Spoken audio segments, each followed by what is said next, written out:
Teman yang dimuliakan dan dirahmati oleh Allah Subhanahu wa taala. Alhamdulillah Allah masih pertemukan kita di hari ini masih dalam pembahasan dari buku Imam Ibnu Qayyim rahimahullah taala berkaitan tentang tauhid. Kita ambil dari buku Al-Fawaidul Fawaid. Kemarin pertemuan yang lalu kita sudah membahas sedikit buah beriman dengan sifat Allah. Di antara cara mengetahui tentang sifat-sifat Allah atau mengenal sifat-sifat Allah dengan cara mengenal namanya. Karena semua nama Allah pasti akan mengandung sifatnya. Ketika kita beriman dengan sifat-sifatnya, maka di antara buah beriman dengan sifat Allah adalah ketentraman jiwa. Maka dikatakan di dalam Al-Quran, ala bizikrillahi tatmainnul qulub. Bukankah dengan mengingat dan menyebut nama Allah, hati itu menjadi tenang? Apa kaitannya menyebut nama Allah dengan ketenangan jiwa? Di antara kaitannya, setiap nama Allah pasti mengandung sifat. Jika sifat itu kita yakini, maka akan mengantarkan kepercayaan. Kepercayaan, keyakinan, mengantarkan ketenangan. Contoh, kita tahu nama Allah Ar-Razzaq, yang maha pemberi rizki. Maka dari nama ini akan ada sifat pembagi rizki. Dia bagikan sesuai dengan kadarnya. Dan tidak ada makhluk yang hidup dan waktu hidupnya masih ada, pasti rizkinya ada.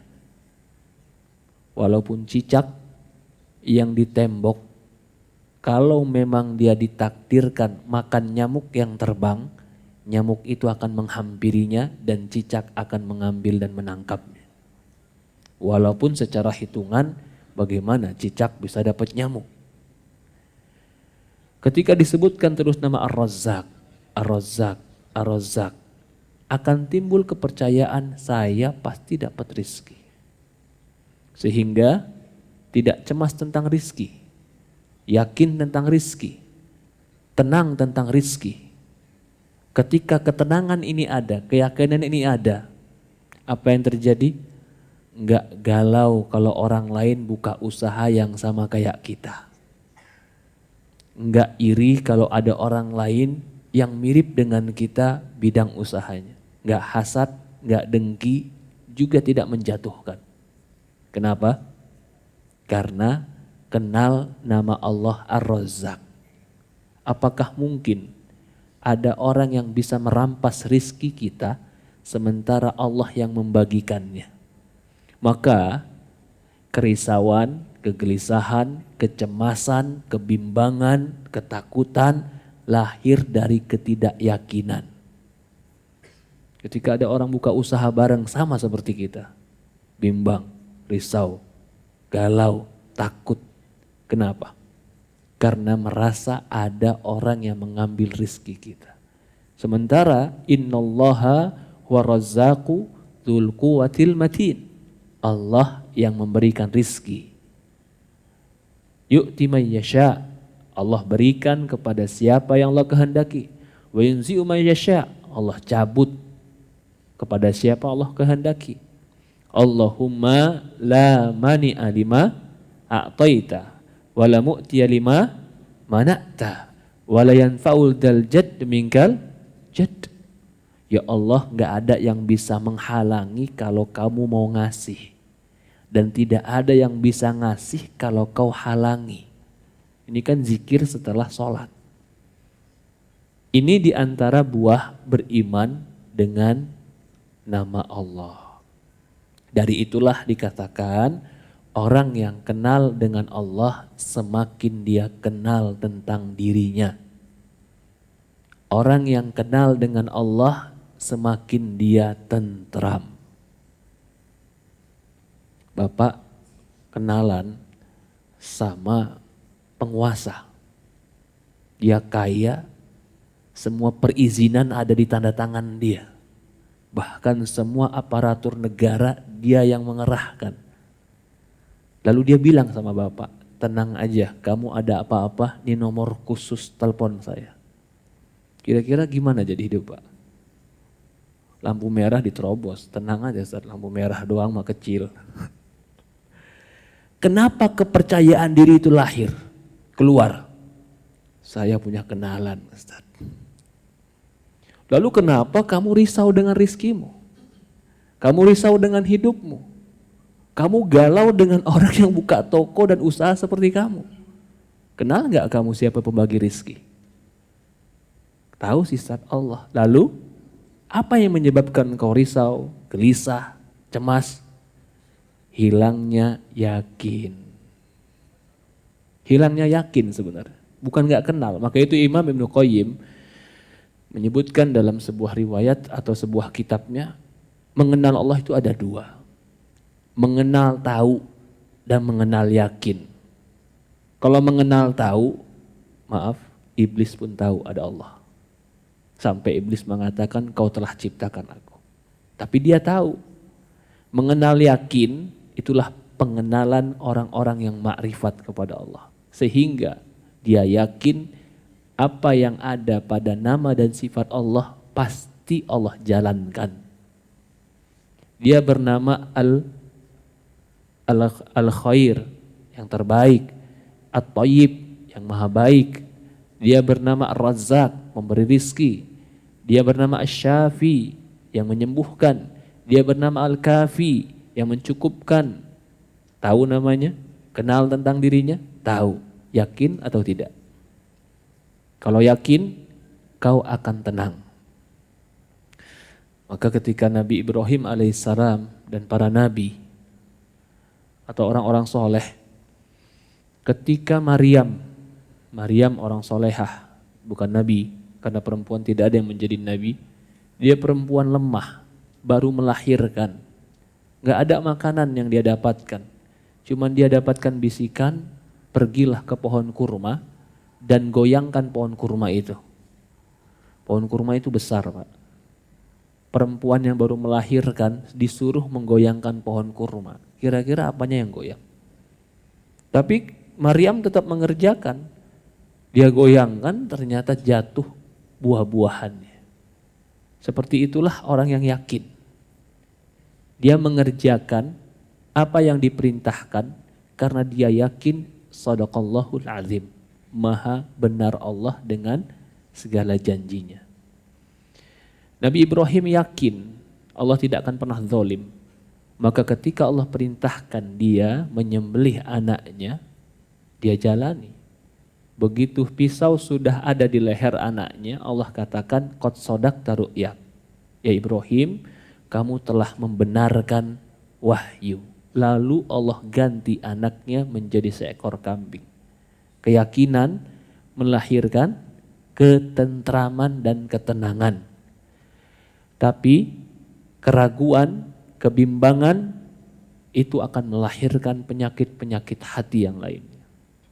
Ini yang kita bahas pertemuan yang lalu, berbuah atau buah beriman dengan nama Allah itu melahirkan keyakinan. Keyakinan melahirkan ketentraman dan ketenangan. Ketentraman dan ketenangan akan membersihkan hati dari segala bentuk kerusakan. Kemudian kita juga bahas kemarin sifat Allah itu ada sifat uluhiyah dan ada sifat rububiyah. Apa yang dimaksud dengan sifat uluhiyah? Sifat uluhiyah itu adalah Allah memiliki sifat yang dia berhak diibadahi. Sifat rububiyah itu adalah sifat yang berkaitan tentang pengatur, pencipta, pemilik, pembagi alam semesta. Dua sifat ini diklasifikasikan menjadi sifat yang agak berbeda. Rububiyah berkaitan dengan kemampuan penciptaan dan pengaturan. Uluhiyah berkaitan dengan sifat berhaknya dia diibadahi dan disembah. Maka yujibu lahu syuhud sifatu ilahiyah al-mahabbah al-khasah wa syauka ila liqaihi wal unus wal farah bihi wa sururu bi khidmatihi wal munafasi fi qurbihi wa tawaddud ilaihi bi ta'atihi wal haj bi dzikrihi wa firaru min khalqi ilaihi yasiru wa wahdah hammuhu duna ma siwah wa yujibu lahu syuhudu sibnam, mengharuskan kalau percaya dengan sifat Allah dia saja yang berhak diibadahi, maka sifat ini akan melahirkan mahabbatul khasah, kecintaan yang khusus untuk Allah. Jadi puncak dari cinta itu penghambaan. Itu puncak dari cinta, Pak. Karena kalau sudah mencintai pasti taat dan berkorban. Ibadah itu adalah ketaatan dan kepatuhan yang menunjukkan pengorbanan. Maka Imam Ibnu Qayyim mengatakan puncak cinta yang tertinggi adalah peribadatan. Jadi kalau ada orang mengaku mencintai Allah, tapi dia tidak menghambakan diri kepada Allah, maka dia tidak akan mungkin dikatakan cinta. Cinta itu melahirkan ketaatan, kepatuhan, melahirkan pula pengagungan. Kalau sudah cinta, pasti taat. Dia patuh, dia khawatir diputus cintanya, sehingga dia mengikuti perintahnya. Ibadah itu adalah ketaatan dan kepatuhan. Maka kecintaan kita yang paling tinggi harusnya ditujukan kepada Allah Subhanahu wa Ta'ala. Ini kecintaan yang benar. Kalau ada orang mengatakan dia cinta kepada Allah, tetapi kecintaannya mengantarkan dia tidak beribadah kepada Allah karena dia menganggap dia telah mendapatkan sebuah level yang boleh untuk tidak ibadah, cinta seperti ini cinta yang bohong. Semakin bukti kita mencintai, semakin kita mengingatnya. Coba saja, orang kalau sudah jatuh cinta, teringat terus. Ya tidak? Kalau sudah jatuh cinta, pasti dia akan patuh. Dia akan mencari jalan supaya, atau mencari perbuatan supaya tetap dicintai oleh yang dia cari cintanya tadi. Kalau anak muda umpamanya dia tahu punya pasangan yang mencintai dia, sukanya martabak. Setiap hari pasti dia mau martabak. Kenapa? Karena dia tahu dengan inilah caranya supaya bisa mendapatkan cinta dia. Berarti dia membelinya, dia menyiapkannya, dia melakukannya agar menggapai cinta.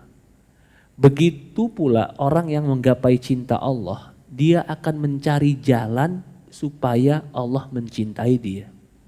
Dia sedekah, dia puasa, dia sholat, dia bakti orang tua, dia bantu orang miskin, dia kasih orang lain kemudahan. Kalau ditanya kenapa kamu bantu dia? Dia kan bukan orang baik. Saya bukan cari terima kasih dia, saya cari cinta Allah. Kalau ini yang menjadi pendorong seorang beramal, dia nggak butuh terima kasih, nggak butuh pujian. Kenapa kamu kasih dia? Dia kan kadang-kadang ngomongnya kotor ke kamu. La nuridu minkum jazaa'a wala syukur. Kami nggak butuh dari dia itu terima kasih dan nggak butuh ucapan syukur. Innama nuridu wajhullah. Aku melakukan kebaikan ini murni hanya ingin mencari cinta dan harapan dari Allah. Jadi orang yang cinta kepada Allah, dasar amalannya itu adalah ikhlas. Senyum sama orang, assalamualaikum. Ketemu orang di kantor, teman-teman kantor, assalamualaikum, salam. Berbuat baik sama dia, senyum sama dia. Lalu dibalas senyumnya dengan cemberut dan dia nggak baik. Apa yang dilakukan dalam hati dia? Aku tuh senyum sama kamu, baik sama kamu, sebenarnya bukan butuh kamu. Aku itu butuh supaya Allah mencintai aku. Karena Allah menyukai orang yang menebarkan salam. Jadi ketika dijawab atau nggak dijawab, nggak sedih hati dia. Cinta siapa yang dia cari? Cinta Allah. Tapi ketika cinta manusia yang dia cari, dia udah buat baik, dia udah salam, dia udah, lalu nggak dibalas. Kira-kira apa Pak? Oh ini orang, udah deh besok karena cuekin aja. Karena cinta orang yang dia cari. Seorang mukmin yang dia cari itu adalah cinta Allah. Ada orang minjemin duit, dipinjemin duit temannya. Pinjemin duit temannya, begitu habis dipinjemin, dibalikinnya lama, itu pun pakai minta yang susah, sudah habis dibalikin malah kita difitnah. Tuh orang ngambil uang anak. Kira-kira gimana kalau ketemu orang kayak gini Pak? Hah? Tapi ketika berharap, ya Allah aku minjemin dia gak ada kebutuhan lain, aku gak tambah uangnya, aku minjamkan dia cuman gara-gara ingin engkau pun memudahkan aku ya Allah. Aku memudahkan dia bukan supaya dia memudahkan aku ya Allah, aku memudahkan dia supaya engkau yang maha pengasih, maha penyayang memudahkan aku masuk surga. Kalau ini yang menjadi motivasi kita, yaitu mencari cinta Allah, yakin amal kita kuat, hati kita lapang, harapan kita besar. Tapi kalau yang mendorong kita bukan cinta karena Allah, cinta dipuji manusia, cinta dihormati manusia, cinta dicium tangan, diucapkan terima kasih dan disanjung, ketika itu tidak didapatkan dari manusia, dia akan kecewa. Maka dikatakan puncak dari penghambaan itu adalah dasarnya cinta. Cinta itu mengumpulkan semua harapan, bahkan mendorong untuk melakukan. Kenapa kamu mau lapar-lapar, haus-haus, sampai bibir kamu pecah-pecah, padahal perut kamu udah melilit di siang hari. Kenapa kamu tahan puasa? Karena saya berharap ridhonya. Jadi ternyata kesulitannya, kesusahannya, cara dia mencari cinta Allah. Kalau ini yang dilakukan oleh seorang mukmin, dia telah mengerti penghambaan. Tapi kalau ada yang mengatakan cinta kepada Allah, tapi seolah-olah semua yang maksiat udah boleh. Kenapa? Karena saya kekasih Allah. Puasa enggak, sholat enggak. Kenapa? Karena saya kekasih Allah. Apakah ketika kau menjadi kekasih malah kau berpaling darinya? Semakin akrab malah semakin dekat malah semakin berbuat yang tidak baik. Itu bukan ciri orang mukmin. Semakin dekat dengan Allah, semakin mengagungkan, semakin memuliakan, semakin menghormati, semakin taat, semakin patuh. Itu sifat yang benar. Kita dikasih kesempatan dekat sama bos, semakin dekat semakin ngelunjak atau semakin jaga jarak yang baik? Oh dia mah bos teman saya, ya bos ya, plok ketemu dia langsung.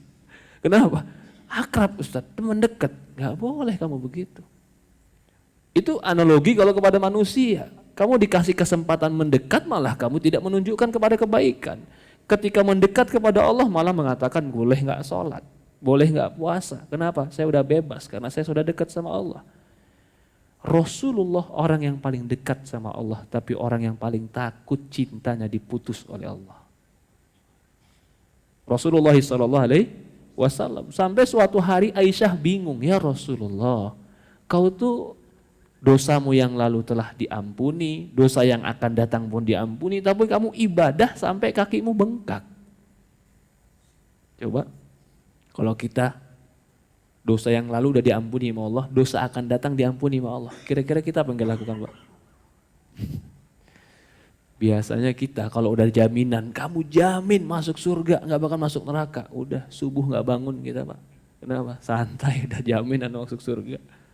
Lah itu orang yang nggak mengerti etika kepada Allah. Rasulullah semakin diampuni oleh Allah, semakin dia ibadah tambah banyak. Apa dasarnya? Berharap dan mencari cinta dan ridho Allah. Hidup kita itu harus dasarnya adalah mencari dan berharap ridho Allah. Kerja, silahkan kerja. Bahkan Allah memerintahkan dan Rasulullah SAW memuji orang-orang yang memakan makanan dari hasil kerjaannya. Tapi tujuannya apa? Mencari ridho Allah. Ya Allah, saya mau kerja, silahkan kerja. Saya mau banyak uang, silahkan banyak uang. Tapi ketika banyak duit mau diapain? Oh ya Allah, ketika aku banyak uang, ku kumpulkan, aku pengen berdoa di depan pintu Ka'bah. Masya Allah. Ketika aku banyak duit, aku banyak uang, aku ingin duduk di Arafah dan mengangkat tangan, meminta padamu. Gimana mau sampai ke Arafah kalau nggak punya uang? Boleh, tapi tujuan dasarnya adalah mencari cinta Allah. Ini harus ada. Menjadi penyemangat kita hidup. Kalau penyemangat kita hidup selain ini, maka kita akan mudah kecewa. Seperti tadi kita contohkan. Contoh yang simpel, kenapa kamu senyum?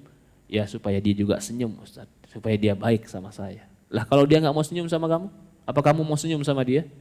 Akan kecewa dan tidak akan mau senyum lagi. Tapi kalau senyumnya, kenapa kamu senyum? Saya sebenarnya senyum supaya Allah meridhoi saya. Karena Rasulullah mengatakan jangan kamu rendahkan dari kebaikan sedikit pun walaupun kamu hanya bisa senyum.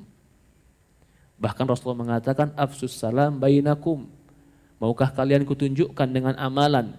Jika amalan ini kalian lakukan kalian masuk surga. La tadkhulul jannah hatta tahabbu. Tidak akan kalian masuk surga sampai kalian mencintai, saling mencintai. Maukah kalian kutunjukkan dengan sebuah amalan? Jika kalian lakukan tahabbabtum, kalian akan jadi saling mencintai. Qalu bala ya Rasulullah. Tentu ya Rasulullah. Apa kata Rasulullah? Afsus salam bainakum. Sebarkan salam di antara kalian. Kemudian kata Syekh di sini, ya, kesempurnaan itu semua, kesempurnaan penghambaan dan kecintaan itu dikarenakan telah memahami dengan baik tentang rububiyah Allah. Jadi gini, tadi tumbuh cinta. Cinta akan mengantarkan kepada ketaatan dan penghambaan. Pertanyaannya, bagaimana kamu bisa menumbuhkan cintamu? Biasanya kita mencintai karena apa sih Pak? Hah? Karena dia baik, ya tidak? Karena dia baik, biasanya seperti itu. Ketika kita tahu dia baik, kita akan mencintainya. Kebaikan ini, itu namanya sifat, bukan sifat ilahiyah, sifat rububiyah. Maka ketika kau sadari kebaikan Allah kepadamu, kau akan cinta pada Allah. Biasanya cinta itu nggak tumbuh begitu saja. Cinta itu keluar dikarenakan mengerti tentang kebaikannya. Lalu kalau manusia biasanya cinta memang karena keindahan. Jadi yang penting ada sebabnya tuh. Gak mungkin tiba-tiba cinta. Ada sebab keindahan dipandang, ada sebab keindahan akhlak, perilaku. Keindahan ini semua mengantarkan kecintaan. Kita bilang tadi cinta kita kepada Allah mengantarkan penghambaan. Bagaimana cinta bisa tumbuh? Kenali Allah dengan segala kebaikannya. Kenali Allah dengan segala kebaikannya. Yang paling ringan mengenali kebaikan Allah adalah nikmat yang ada pada kita semuanya itu karena kebaikan Allah. Dan kita harus pandai-pandai melihat nikmat. Karena semua orang tidak sama nikmatnya. Ya Allah, padahal saya ini cuman terbetik di hati. Belum sempat doa, tapi Allah kasih. Ingat kebaikan Allah. Ya Allah, padahal saya ini bukan orang yang hebat, bukan orang yang pintar. Tapi saya selalu beruntung. Ingat apa? Kebaikan Allah. Ketika mengingat dan terus menyadari, maka itu kenapa di usia 40 tahun baru banyak orang yang mengenal Allah. Karena biasanya di usia 40 tahun dia baru bersyukur dan menyadari kebaikan Allah untuk diri dia. Kalau yang muda-muda biasanya masih dirinya yang lebih didahulukan. Tapi kalau sudah mulai 40 masuk 50 baru dia tahu Allah ini maha baik. Takdirku, hidupku, jalanku, usahaku, betapa banyak dimudahkan. Maka ketika dia sudah mengenal kebaikan Allah, timbul cinta kepada Allah, cinta timbul akan menimbulkan ketaatan dan kepatuhan. Jadi boleh kita itu terus mengingat-ingat kebaikan Allah, bahkan itu baik. Bagaimana cara mengingat kebaikan Allah kepada kita? Undur ila man huwa asfala minkum wala tandur ila man huwa fawqakum. Kata Rasulullah, lihat orang di bawah kalian, jangan sibuk lihat orang di atas kalian. Kalau kita sibuk lihat di atas orang di atas kita selalu merasa bahwasannya kita ini kecil, rendah, karena sibuk melihat orang di atas kita. Tapi kalau kita sibuk melihat orang di bawah kita, akan timbul rasa bersyukur. Bersyukur akan timbul rasa berterima kasih. Berterima kasih akan timbul rasa cinta betapa baiknya Allah. Rasa cinta akan timbul kepada ketaatan. Ada manusia yang timbul cinta dan ketaatannya dengan mengingat kebaikan Allah. Tapi ada juga manusia yang gak sadar-sadar. Dikasih sehat, dikasih lapang, dikasih waktu. Apa yang dia minta dia kasih. Tapi tetap juga gak sadar-sadar sama Allah. Yang kayak begini kadang-kadang Allah tegur dia bukan dengan nikmat. Allah tegur dia dengan hukuman. Ketika dihukum baru dia kembali kepada Allah. Ketika sulit baru dia kembali kepada Allah. Ketika nikmat dan lapang dia lupa sama Allah. Ada lagi kelompok yang ketiga. Ketika dikasih nikmat, dikasih mudah, dia tetap lupa sama Allah. Allah nggak hukum dia cepat. Allah kasih terus dia sampai akhirnya nanti bertemu Allah di yaumul qiyamah baru Allah minta. Ini namanya orang yang dikasih istidraj. Jadi semua manusia itu harus tahu bagaimana jalan dia dan cara dia mengenal Tuhannya. Untuk dia berterima kasih kepada Tuhan. Ketika dia sadar tentang kebaikan Allah, Tuhannya, dia akan tunduk dan patuh kepada Allah Subhanahu wa taala. Ini katanya tadi, maka mengenal Allah dengan rububiyahnya. Tanda kutip saya artikan adalah kebaikan-kebaikan sifatnya. Urusannya dia atur, mudahkan semua sama dia.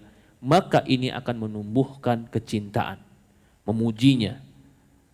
Bahkan wahamidahu fi mulkih, akan memujinya dalam kerajaannya, dalam takdirnya, dalam hikmahnya, dalam nikmatnya. Bahkan terkadang di dalam ujian-ujian yang Allah berikan, dia tetap memuji Allah Subhanahu wa taala karena dia mengenal kebaikan-kebaikan Allah. Wa tadabbul Quran yurithu ma'rifatur rahman. Kalau kita lebih mendalami lagi tentang Quran, maka akan tumbuh di dalam hati mengenal Allah itu pengasih lagi maha penyayang. Ini lebih dalam lagi Pak. Kalau tadi hanya sekedar mengenal nama-namanya baik, sifatnya baik, akan tumbuh cinta. Ternyata kalau kita lebih mendalami lagi tentang Quran, kita akan sadar dan akan tahu Allah itu Ar-Rahman. Apa itu Rahman Pak? Pengasih, penyayang. Dan bukan hanya pengasih dan penyayang, dia sangat sayang sama kita. Dari mana kita tahu itu? Dari mengenal nama-namanya. Dari kenyataannya. Berapa banyak yang terbetik di hati kita, sebelum kita minta, dia kasih sama kita. Berapa banyak kita dimudahkan oleh dia, kita diberikan waktu olehnya, tapi dia tetap menganugerahkan nikmat untuk kita. Coba saja. Bapak punya bawahan contohnya.